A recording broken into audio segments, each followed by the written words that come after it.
Well, we're starting a new series on Wednesday night class, and it's called The 8 Signs of John. And I'm doing this first night, but thankfully other brethren are going to take one night each for the next few nights. Then there's a break and then a few more later on in the year. So it's the local brethren who are putting on this study, The 8 Signs of John. And tonight we're looking at the time when Jesus changed the water into wine. It's a miracle where hardly anyone benefits immediately. There's no healing. There's no rise up and walk. It's a demonstration of Jesus' power, which he derived from his Father. It was his first miracle, says John. This beginning of miracles we've just read was done in Galilee.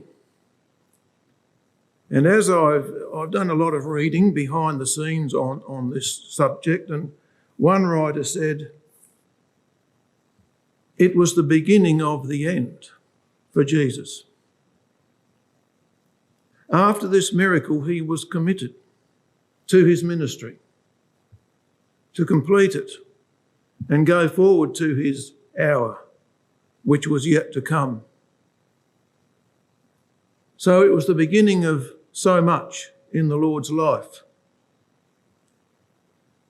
And as Brother Paul has read to us from those verses at the end of chapter 1, you'll notice at the beginning of chapter 2 it says, and the third day. It actually means after 3 days. So this was the end of the first week of Jesus' ministry. John records the first week, and John records the last week of the Lord's time on earth and before his crucifixion. For the rest of the time, John uses a very special word to explain the miracles. Now, I'm not a Greek scholar,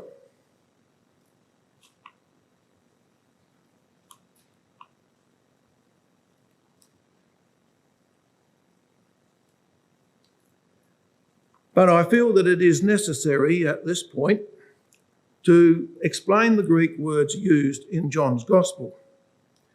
We've called it the 8 Signs of John, and that is the popular use of the word in our community, the 8 Signs of John.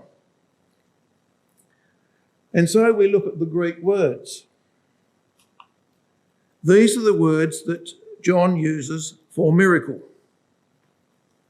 The first one is dynamis, often translated miracle, from a root meaning power. It emphasises the miracle as a spontaneous expression of God's power. And then there's this word semeion. It is used 77 times in the New Testament and indicates a sign. It means an authenticating mark or token involving supernatural power. Now, this is the word that John uses right through his gospel. He uses no other word for miracle. It's translated sign and miracle, but it's always this Greek word right through the gospel. Semeion, a sign, something that's an indication, something with meaning. You see, John's gospel is not a narrative. It's a selection of events which John chooses in reasonable sequence to show that Jesus was the Christ, and that we should believe on him, John says. So he's bringing forward the evidence. It is not a narrative. It is not a detailed account of the Lord's ministry. That's not his reason. We understand that John wrote his gospel late in his life. John was the last surviving of the apostles. From our Revelation study, we know that he lived right up to AD 96. We don't actually know when he died, but it must have been after that. So if John lived to nearly 100, he might well have written this gospel in his old age. As he looks back over his life and chooses from the Lord's ministry those events which we should remember that help us to be convinced that he was the Christ. There's another word in the New Testament for miracle, and it's this word teras, but it's only used in the phrase signs and wonders. So John, the writer of the fourth gospel, only uses the second word, semeion, translated sign or miracle. Now, I do emphasise that it is also translated miracle, sign and miracle, but it's always semeion in the Greek, because he wants to convince his readers that Jesus is the Christ. Now, at the end of the first century, a lot of people weren't sure of that. They needed to be explained to them. The gospel needed to be preached. They needed to receive the gospel. And so John, from over there in Ephesus, where he had fled after AD 70, you remember he was on the Isle of Patmos in the Revelation period. But either before or after the writing of Revelation or the revealing of Revelation, John wrote his gospel. And it's tempting for me to think, now this is just a suggestion, but you see, the Apostle John says of John the Baptist, "Behold the Lamb of God." And I think he could have got that from Revelation chapter 5, chapter 4 and 5, where the vision of the Lamb is there. I realise he puts it in the mouth of John the Baptist. I realise that. It's just a suggestion. However, we're sure that John's gospel was written very late. And so this miracle takes place at a place called Cana. There's a map of Galilee, and Cana is indicated to us. In the third day we read there was a marriage in Cana of Galilee, John chapter 2, verse 1. And according to my Bible atlas, Cana was a pretty village built in terraces amidst gardens and groves on the western side of a hill with a river valley bordering it on the south. It was 13 kilometres north of Nazareth and 23 kilometres west of the Sea of Galilee. Now, the archaeologists nominate about 3 places for Cana. We're not sure where some of these towns exactly were, but they're all in that vicinity. They're all very close to that vicinity, and this is the one considered to be correct by the most people. 13 kilometres north of Nazareth and 23 kilometres west of the sea. All right, so that's the setting of our study tonight. Now, we read those verses at the end of chapter 1 the calling of Nathanael, because Cana was the home of Nathanael. And we read that later on in the Gospel of John. Here was the home of Nathanael Bartholomew, and it seems not unlikely that with him Jesus had passed the time intervening between his arrival and the marriage to which his mother had come. So these words come from Edersheim, which seems to have disappeared from my screen. It's down the bottom of the acknowledgement there. Alfred Edersheim, The Life and Times of Jesus the Messiah. Now, Edersheim he wrote his book in 1883, or about contemporary with our pioneers. And he is considered the most expert writer on the Lord's ministry. He lived in Vienna, but he spoke English. And he set his mind to it and wrote this account of the Lord's ministry. And he's saying here that we read that Jesus encountered Nathanael under the fig tree, and he said that in him was no guile. And then the very next chapter we read that Jesus goes to Nathanael's hometown for this wedding. So Cana was the home of Nathanael. And we read on, intervening between his arrival and the marriage. So they would have had to journey to Cana from the place where they were, which was by the Sea of Galilee. And in those intervening days, says Alfred Edersheim, the relationship between Nathanael and Jesus and the other disciples grew. And he suggests, and so do other writers, that Nathanael's home was where Jesus stayed for the duration of the wedding, the marriage. Now, we're not told as much, but the circumstances seem to suit that idea. To which his mother had come. The omission of all mention of Joseph leading to the supposition that he had died before that time. So Joseph is not mentioned. And if I might put it this way, it's the first time that Joseph is not mentioned. The earliest time that Joseph is never mentioned in the text. So the assumption is that Joseph had died before the time of the marriage.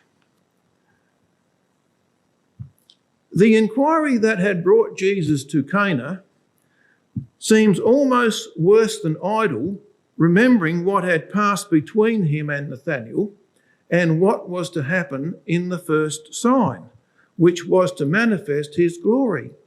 It is needless to speculate whether he had known beforehand of the marriage. So did Jesus know there was going to be a marriage and go to Cana? Or did he go to Cana and there just happened to be a marriage? Doesn't matter a lot. Be that as it may, Jesus and his disciples were invited to the marriage. But we can understand the longing of the Israelite indeed, that's Nathanael, to have him under his roof, though we can only imagine what the heavenly guest would now teach him and those others who accompanied him.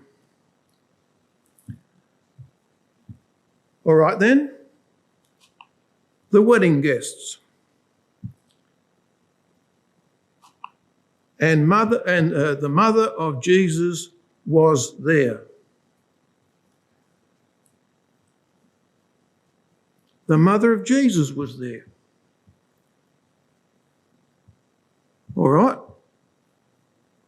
She was there. It doesn't say she was invited. It says she was there. And if we just go ahead in the story a little bit, you'll know the story probably better than me. Mary said they have no wine. But the governor of the feast said, why have you served the best wine last? So what I detect from that is that Mary knew more about the wedding than the governor. The governor, who eventually tasted the wine and said how good it was, did not know that the wine had run out. His words tell us that. Where did you get this from? Why didn't you serve this first? Was his position. But Mary said, they have no wine. And that tells us, we think, that Mary was involved in the preparation and presentation and conduct of the marriage, of the wedding arrangements.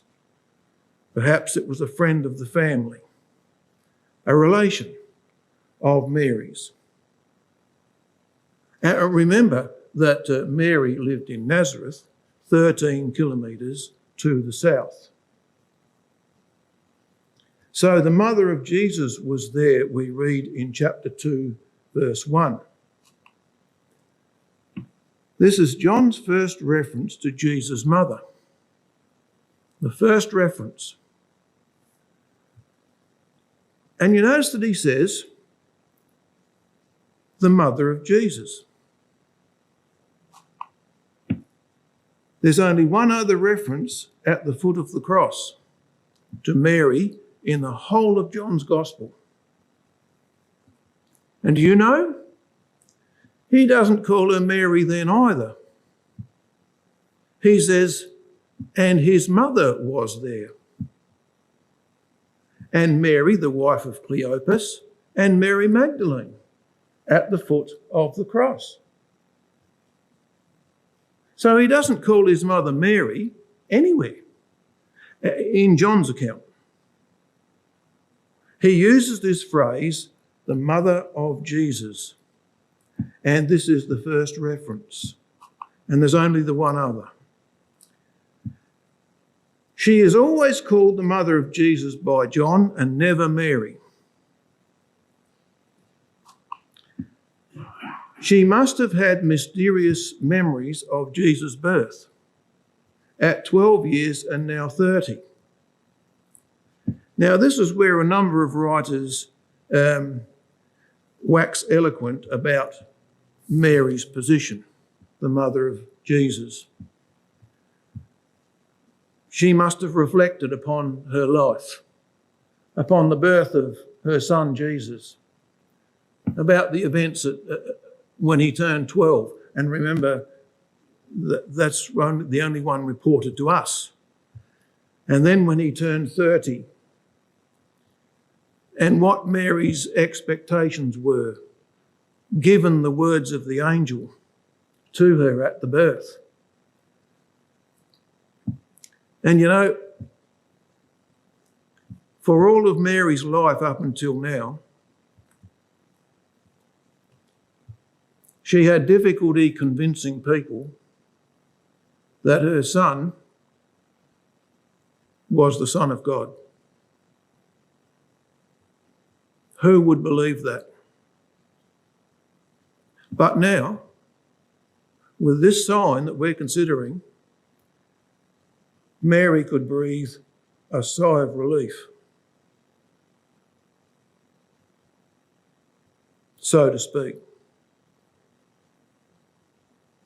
Because whether or not what she'd said to people, I don't know. But if she'd told people the exact truth as we know it to be, and they didn't believe her, now her story was confirmed. And shortly we'll have a look at what Edersheim says about that. There were no miracles in all of this time. All right? Did news from Jordan encourage her to feel that a new period in his life had opened? Jesus had been down at Jordan, where he was baptised of John, and had first contact with some of his disciples, whom he gave a second call on Galilee. some of the disciples, they didn't just have one call, it was a process. And so Mary, no doubt, heard of the news of Jesus' baptism and would have been relieved by that. And she could see the direction that things were going. And maybe that's why she said, "We have no wine," to Jesus. We don't know quite what her expectations were, but she knew now, I believe, of his capabilities. The time of Jesus' meekness and long home submission had passed. You see, what we're getting at here is where Jesus says, "Woman, what have I to do with thee?" And we'll see what Edersheim says about that shortly and perhaps comment after that. His allegiance to his earthly mother must give way to a dedicated service to his heavenly Father. And that's the position that Mary finds herself in at the marriage. Well, here's Edersheim's comment. Edersheim on the mother of Moses. She could not indeed have ever forgotten the circumstances which had surrounded his birth. But the deeper she kept all these things in her heart, the more mysterious would they seem. As time passed in the dull round of the most simple and uneventful country life, and in the discharge of everyday duties, without even the faintest appearance of anything beyond it. So the ordinary life of Mary went on. And what the angel had said to her at his birth became a distant memory. But you'll remember the story of Jesus at age 12 in the temple, and now at age 30. And so Edersheim goes on, only 12 years had passed since his birth, and yet they had not understood his saying in the temple. How much more difficult would it, after 30 years, when the child had grown into youth and manhood, with still the same silence of divine voices around? Now, you and I may say that a little differently from Edersheim, but that's his original work, so I am quoting it. But he makes us think, doesn't he? There were no miracles. There was a quiet, submissive and obedient waiting by the Lord, and the news from Jordan. And was this a new period?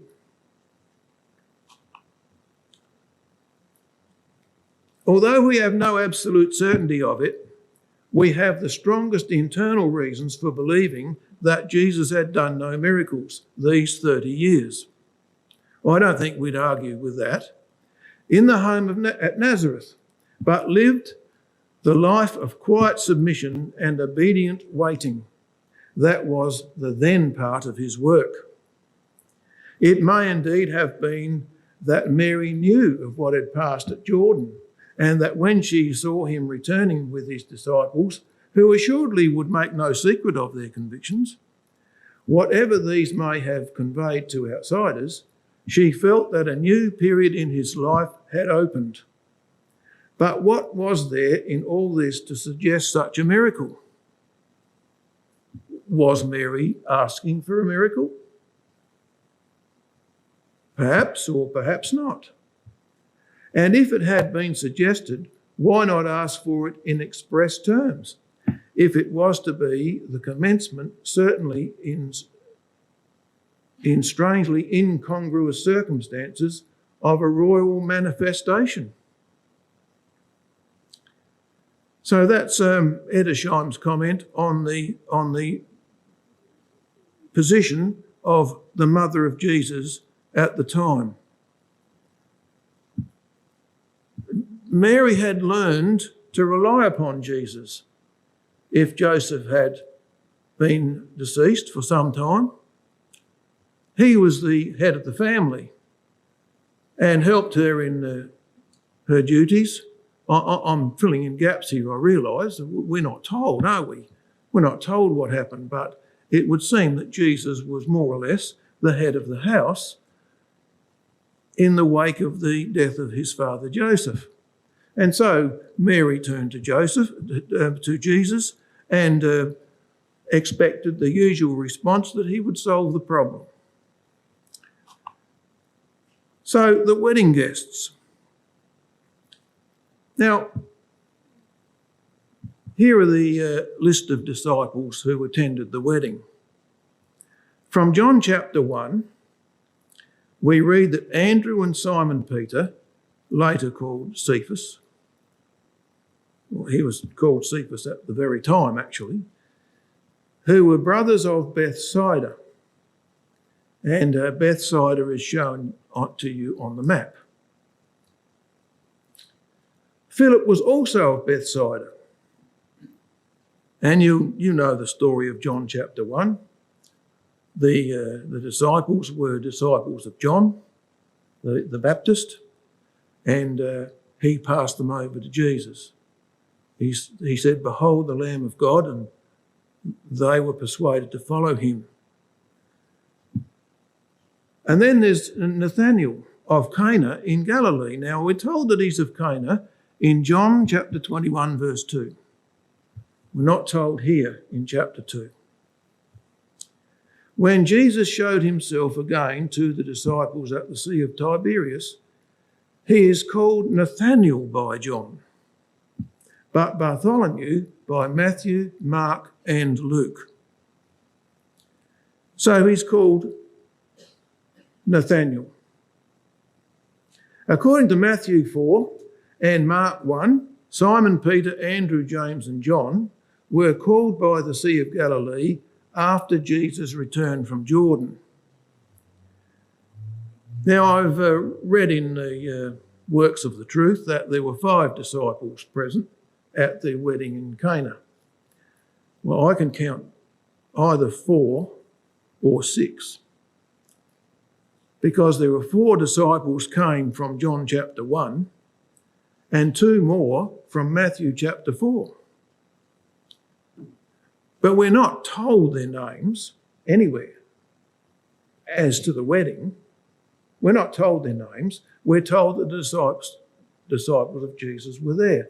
And the 12 disciples were certainly not chosen by this time. So if we count James and John from Matthew chapter 4, that makes 6. Brother Carter says 5. And that might be possible too, because James might not have attended the wedding. We don't know the exact number. We just know that the 12 was not complete.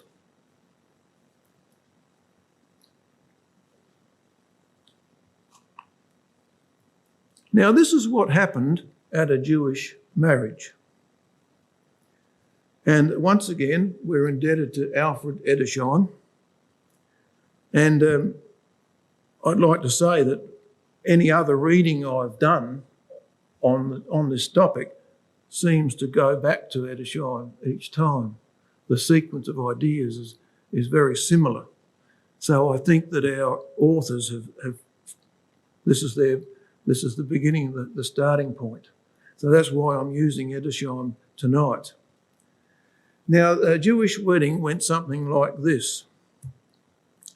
Then a formal instrument called the ketubah was signed. I've picked up the story partway through because otherwise it's too long, which set forth that the bridegroom undertook to work for her, to honour, keep and care for her, as in the manner of the men of Israel, that he promised to give his maiden wife at least 200 zuz, and to increase her own dowry, which in the case of a poor orphan the authorities supplied, by at least 1/2. And he also undertook to lay it out for her to the best advantage, all his possessions being guarantee for it. Now the couple were betrothed for about a year. And in that period of time, all the legal position of marriage applied, except for the, how do I put it, the rules of the bedroom, as one book put it. So they weren't married completely, but everything else applied during the betrothal period, and it might last for a year. And when the wedding came, the marriage came, it was a religious affair. It was a time for the forgiveness of sins for the couple and the attenders at the wedding. It might last for a number of days. So we read on. Then, after the prescribed washing of hands and benediction, the marriage supper began, the cup being filled and the solemn prayer of bridal benediction spoken over it. So it was a serious matter. And so the feast lasted, it might be more than one day, while each sought to contribute, sometimes coarsely, sometimes wisely, to the general enjoyment, till at last the friends of the bridegroom led the bridal pair to the kedar and the kupar, or the bridal chamber and bed. So everyone was involved in the process. Now, we come to verse 3 of John chapter 2. And when they wanted wine, the mother of Jesus saith unto him, They have no wine. And Jesus saith unto her, Woman, what have I to do with thee? Mine hour is not yet come. Now, there is no feeling in this word woman. Jesus saith unto her, Woman. He calls her woman at the cross when he's handing her care over to John. There's no feeling or terseness or coarseness or dissatisfaction in the word at all. Although he doesn't call her mother. What have I to do? Now, some translations say, what concern is that to me? Mine hour is not yet come. And his mother said, Whatsoever he saith unto you, do it. So she wasn't offended. Now, this is what Edersheim says about that exchange. But the fundamental mistake in what she attempted is just this, that she spake as his mother. She spake as his mother, probably as she'd always done. But now things were different, and placed that maternal relationship in connection with his work. Now, I think that's well put. And therefore, it was that as on the first misunderstanding in the temple, he said, Wist ye not that I must be about my Father's business? So now, woman, what have I to do with thee? With that business, earthly relationship, however tender, had no connection. In other words, it was important that if Jesus was going to perform the miracle, it must not be seen as coming from his mother. It was not her idea. And I said before, we don't even know from the record if Mary, the mother of Jesus, expected a miracle. We don't even know that. It was Jesus' choice to turn the water into wine.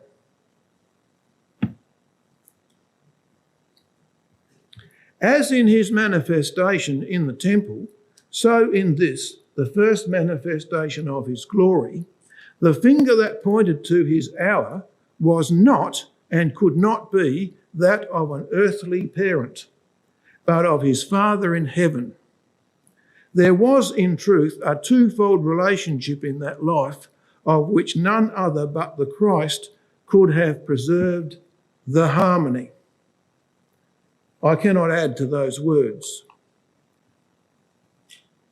Now, there were 6 water pots there, it says, verse 5. And there were set there 6 water pots of stone, after the manner of the purifying of the Jews. Now on the screen here, I've put 3 verses, I think it is. No, it's more than 3 verses. It's a commentary from the Bible reference.com. This is an internet site, which explains the cleansing laws of Mark chapter 7. Now, Mark chapter 7 is that place which says that that which cometh out of a man defiles the man. And the scribes and the Pharisees spent all their time in the washing of hands and so on, it says. Now, that's what these pots were for. So let's read it.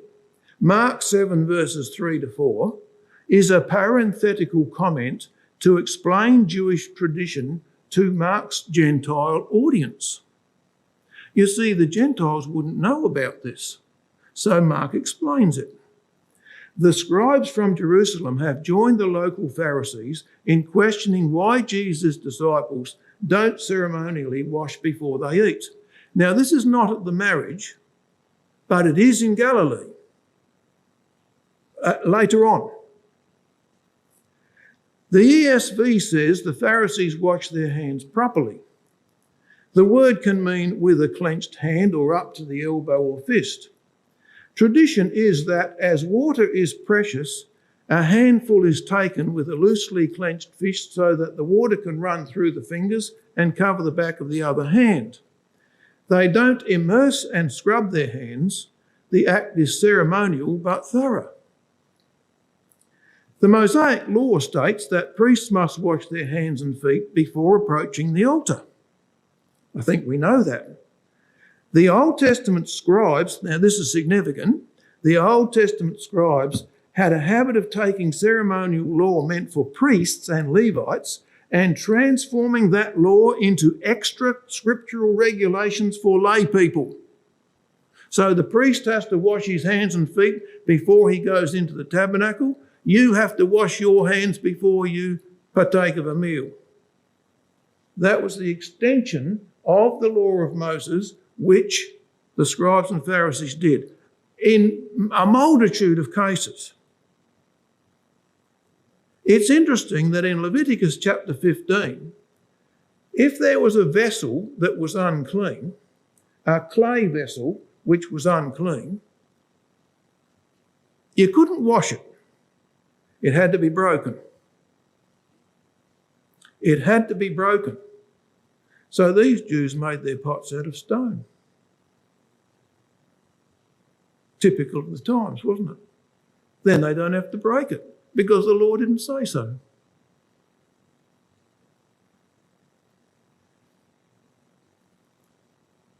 In the 2nd century BC, much of the Jewish populace followed suit before morning prayers.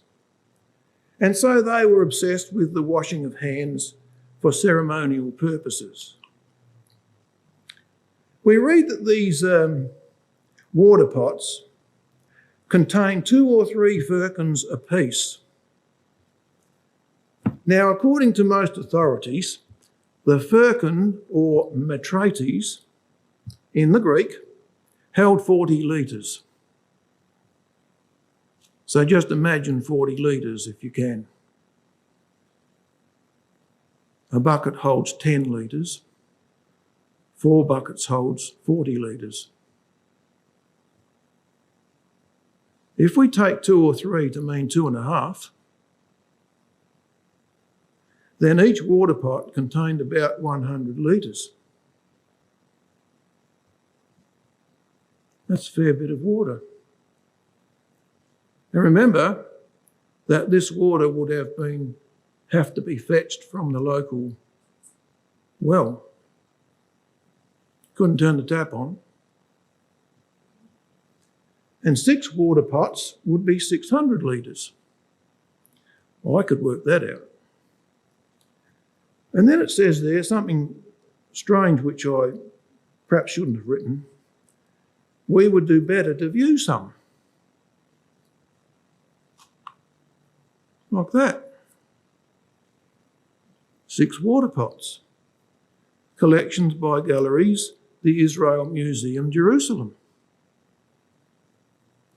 Cana, Bible stone, water in a jar. I think I've jumped over one. Yes. Well, there they are. Stone water pots. And you can see their size. Now notice that most of those water pots are cracked and they've been re-pieced together for the purpose of the display. But it tells us that water pots made from stone were real. They actually existed in Roman times. And John was there in Roman times, and he says the water pots were made of stone. So we go back to this one. There they are again. Water pots made of stone. Notice that they're fairly straight in the sides because they can't. I'll show you in a minute how they were made. Here we are. Oh, too much.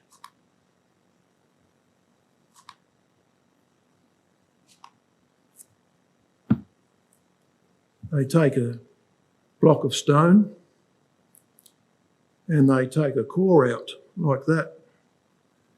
And those cores have been found in a cave quarry in Galilee by the modern archaeologists. You can see that they turn the stone, perhaps like something like a potter's wheel, and then they use a sharp tool to cut into the limestone because limestone's reasonably soft and yet it will hold water when it's finished. So they cut into the rock, and the one there that you're looking at that's half made it fell, it broke, so they had to start again and toss this away. There was an attrition rate. So water pots are real. In the Greek, it says litho. I can't remember the next word, litho. And litho is the Greek word for stone. Lithology is the study of rocks. So this is quite real. And here are the archaeologists in the cave, having found it in a cave, and that's the reason why they were not found for so long, digging up these stone pots. Now, all that's left in the cave is the ones that didn't make it to become nice stone pots. And those cores that you can see, there's a better example. There's the core of the stone pot left behind in the cave in Nazareth. And the commentator on a video that I was watching said, you don't find this in Samaria because only the Jews use stone pots in Nazareth. And my time is passing, but there is the quarry from the outside.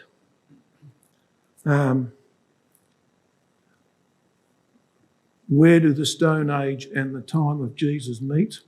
Without the aid of a space-time wormhole. Not sure what that means.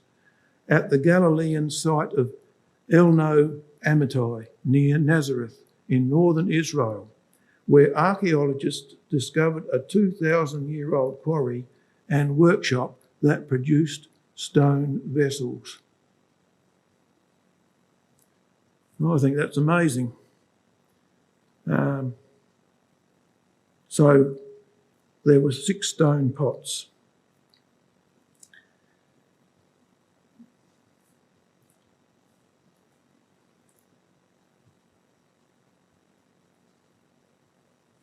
Right. Now, so far, we've considered the background and the circumstances of this miracle at Cana. We haven't said very much about the moral and the meaning and the symbology. Now, I'm going to call upon some help to do that. I wonder, were you here in this very hall in April 2021 when a brother from our ecclesia by the name of Craig Farron gave us an exhortation on this miracle? And I'm going to use some of his exhortation to conclude this evening. The remaining verses, of course, talk about Jesus said, draw the wine. And it turned into wine. And the governor said, well, this is better than what was first served. We know the story. But you consider this. Brother Craig Farron exhortation, Jesus turns water into wine. Now, before we go on, the miracle has a number of facets. We can think of the wine. We can think of Jesus himself. We can think of the disciples or the servants or even Mary. There's 5 components that we can concentrate on. Now, Brother Craig said this in his exhortation. Please keep these things in mind, and he said there were 3. Jesus provides all that we need. He can make a bad situation and He can take a bad situation and make something good out of it. Now that's our life in the truth, isn't it? Jesus at Cana averted the embarrassment of the groom and the governor of the feast, which might have lived with them for the rest of their lives, because a marriage was important,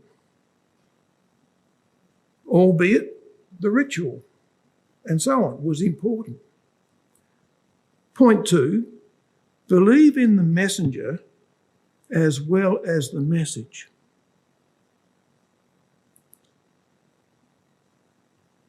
We'll see in a minute from Brother Craig's words that the servants didn't argue. They didn't say, what do you mean? They didn't call a meeting and say, is this man all right? Should he be at the wedding? Mary said unto him, go and do it. And they did. And when Jesus said, draw the water, they did. There was a willing obedience on the part of the servants. And if we do what Jesus tells us to do, well, we'll benefit from the wine as a result. And the third point was, stop focusing on the wine. Now, I've just given you a little outline of focusing on the servants. All right, let's have a look what else he said.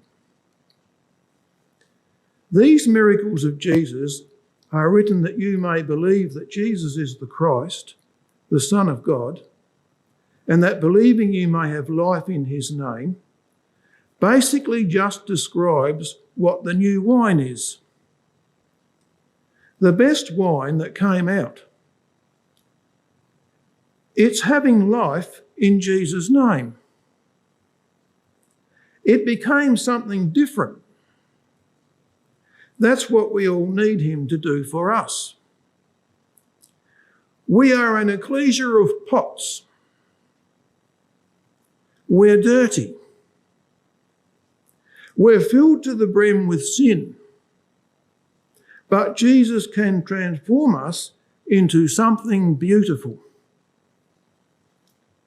And perhaps we can reciprocate by trying to change the molecular structure of our prayers from something watered down and cliched and repetitive into something of real substance. Now, I think that's powerful, and that's why I've gone to this trouble, because I remember those words across 3 years. I reckon that's powerful. You see how Brother Craig draws on different facets of the sign at Cana. We're filled to the brim with sin, he says. The water pots at Cana would certainly not have been very clean, because they put their hands in the water and then washed them up to the elbow and so on. It was used for the cleansing of the Jews. Another thought that came to my brain was, there's nothing to say that the pots were empty. And certainly going and filling them with water would have taken time and effort by the servants, wherever the nearest well was. If you'll bear with me, I think these words are worth it, if we can just concentrate a little bit longer.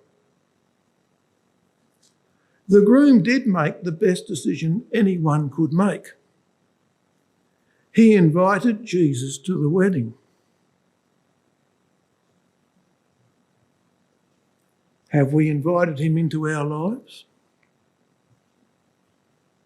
In our lives, do we want to experience the restoration and transformation that takes place on the inside?